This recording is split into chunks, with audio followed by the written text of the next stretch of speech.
मैंने कांग्रेस के मैनिफेस्टो को देखा, मुझे आश्चर्य हुआ कि यह कांग्रेस पार्टी का मैनिफेस्टो है या मुस्लिम लीग का मैनिफेस्टो है। सत्ता के लालच में देश को कहां पहुंचाएगी कांग्रेस पार्टी, इसका अंदाजा लगाना भी मुश्किल है। जिस तरीके की रणनीति और राजनीति कर रहे हैं और तुष्टीकरण की राजनीति कर रहे हैं, देश ने इनको माफ नहीं किया है और आगे भी माफ नहीं किया। कि वायनाड में नामांकन पत्र में के जुलूस में कांग्रेस पार्टी के झंडे क्यों गायब हो गए। नमस्कार, आप देख रहे हैं देश न्यूज और मैं हूं प्रीति आपके साथ। लोकसभा चुनाव नजदीक है और ऐसे में पार्टियों और नेताओं के बीच वार पलटवार जारी है। बीते दिनों कांग्रेस ने अपना मैनिफेस्टो यानी घोषणा पत्र न्याय पत्र के रूप में जारी किया, तो उसी पर आज बीजेपी के राष्ट्रीय अध्यक्ष जेपी नड्डा ने निशाना साधते हुए कहा कि हमेशा से कांग्रेस ने तुष्टीकरण की राजनीति की है और हमेशा से उन्होंने देश बांटने का काम किया है।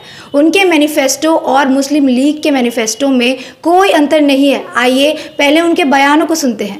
कांग्रेस पार्टी को जनता ने बार बार नकारा है, लेकिन इसके बावजूद भी कांग्रेस पार्टी तुष्टीकरण की राजनीति से बरआमदा है और तुष्टीकरण की राजनीति से बाज नहीं आ रही है। मैंने कांग्रेस के मैनिफेस्टो को देखा, मुझे आश्चर्य हुआ कि यह कांग्रेस पार्टी का मैनिफेस्टो है या मुस्लिम लीग का मैनिफेस्टो है। देश को बांटने के लिए और सत्ता को हथियाने के लिए कहां तक कांग्रेस पार्टी जा सकती है, इसका अंदाजा नहीं लगाया जा सकता। जिस मुस्लिम लीग ने 1929 में धर्म के आधार पर आरक्षण की बात कही थी, आज उसी बात को कांग्रेस पार्टी दोहरा रही है। यानी सत्ता की लोलुपता में, सत्ता के लालच में देश को कहां पहुंचाएगी कांग्रेस पार्टी, इसका अंदाजा लगाना भी मुश्किल है। आज माइनॉरिटी के लिए जिस तरीके से धर्म के आधार पर आरक्षण की बात हो रही है और जो 50% से अधिक आरक्षण की बात है, वो किसके लिए आरक्षण करने की बात कर रही है, कांग्रेस पार्टी को यह स्पष्ट करना पड़ेगा। और मैं ये भी कहना चाहता हूं, देश भूल न जाए, यूपीए की सरकार में इन्होंने एक ऐसा कानून बहुसंख्यक समाज के खिलाफ बनाया था जो पार्लियामेंट से पास नहीं हो सका, लेकिन कांग्रेस पार्टी की मंशा साफ हुई थी। ये मेजॉरिटिज्म के खिलाफ जिस तरीके की रणनीति और राजनीति कर रहे हैं और तुष्टीकरण की राजनीति कर रहे हैं, देश ने इनको माफ नहीं किया है और आगे भी माफ नहीं करेगी। ये चाहते हैं कि देश फट जाए, लेकिन इनकी सत्ता की भूख समाप्त न हो।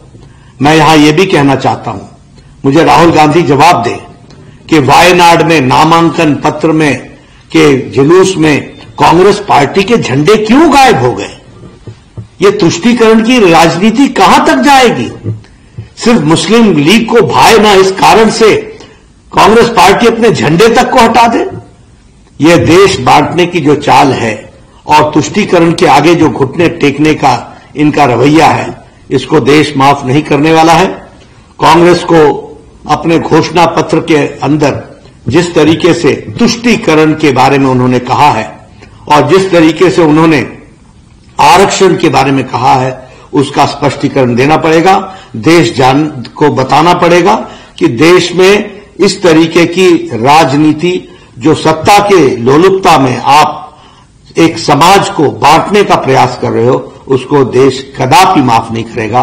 कांग्रेस को उसका जवाब देना पड़ेगा। तो आपने साफ तौर पर सुना कि किस तरह से जेपी नड्डा ने निशाना साधते हुए कहा कि कांग्रेस ने हमेशा से तुष्टीकरण की राजनीति की है, उन्होंने हमेशा देश को बांटना चाहा। साथ ही उन्होंने कहा कि सत्ता के लालच में कांग्रेस ने क्या कुछ नहीं किया, हमेशा से उन्होंने देश को बांटना चाहा, तो आगे भी वे यही कर रहे हैं।